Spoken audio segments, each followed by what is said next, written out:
What's up, Wall fans? What's up, Common Sensors? And that's right, what's up? Go tell it to the Brewery fans.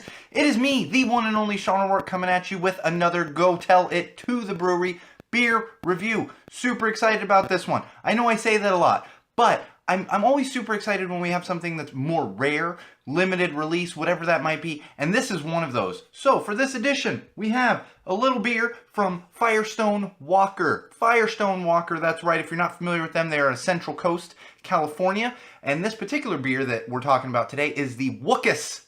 Wookus. I know, it sounds weird. Now, I had to do a little bit of research on this. I'm real familiar with Firestone Wookus. Wasn't real familiar with this particular beer.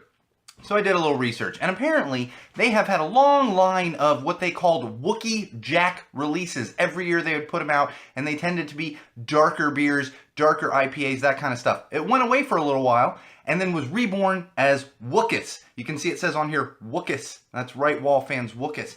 And this is a limited beer that they put out, and it's actually an Imperial Black IPA. They're calling it not only just a black IPA like most places do, an Imperial Black IPA.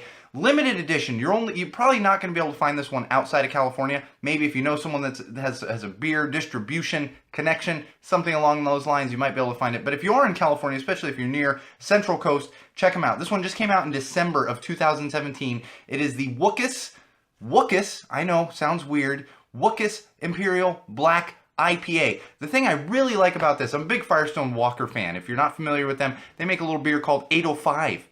It's named after the area code in the Central Coast. At one time was only available in Central Coast. A few years ago, they expanded a little bit and you could find it other places in California, and I believe since then they have expanded somewhat nationwide, so it's a little easier to find. So I've been a fan of theirs for quite a while. Lots of tasty brews coming out of there.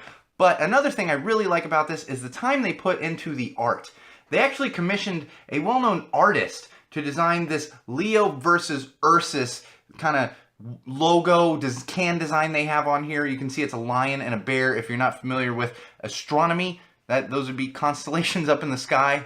Yeah, look up at night if you live somewhere other than Los Angeles or New York where you really can't see any stars. I try here all the time. You're not seeing much stars, too much ambient light. But check them out. Loving the cans. I also love that they're coming in 16-ounce cans. I've come to a realization, like, why can't everything just be in a 16-ounce can? Like, let's put all the beers in 16-ounce cans, call it a day. That's a pint. You go to the pub, you order a pint, you're getting 16 ounces. Maybe we should put more beers in those cans. Firestone Wookus has done that with this limited release. Thank you to Common Sensor and patron Kevin for actually bringing these over to me for this beer review, and we're featuring them on episode 50 of Go Tell It to the Wall podcast, so make sure you check that out as well. If you're an IPA fan, check this one out. It's a little more hoppy. It's kind of a strange taste compared to a lot of those black IPAs that you're going to find. We've had some on Go Tell It to the Brewery. It's a little hoppier. Sometimes I say if you're a stout fan, you may like this black IPA. This is not for the stout fans. This is for IPA, pale ale fans. You're going to get a little smoother, darker IPA, but it definitely still has that hoppiness to it and kind of a little spicy aftertaste. I guess that'd be the best way to describe it. So check them out. Wookus Imperial Black IPA from Firestone Wookus out of Central Coast, California. And remember, Wall fans, no matter what you're drinking, no matter where you're drinking, no matter who you're drinking with, and especially no matter why it is that you are drinking, always drink with common sense.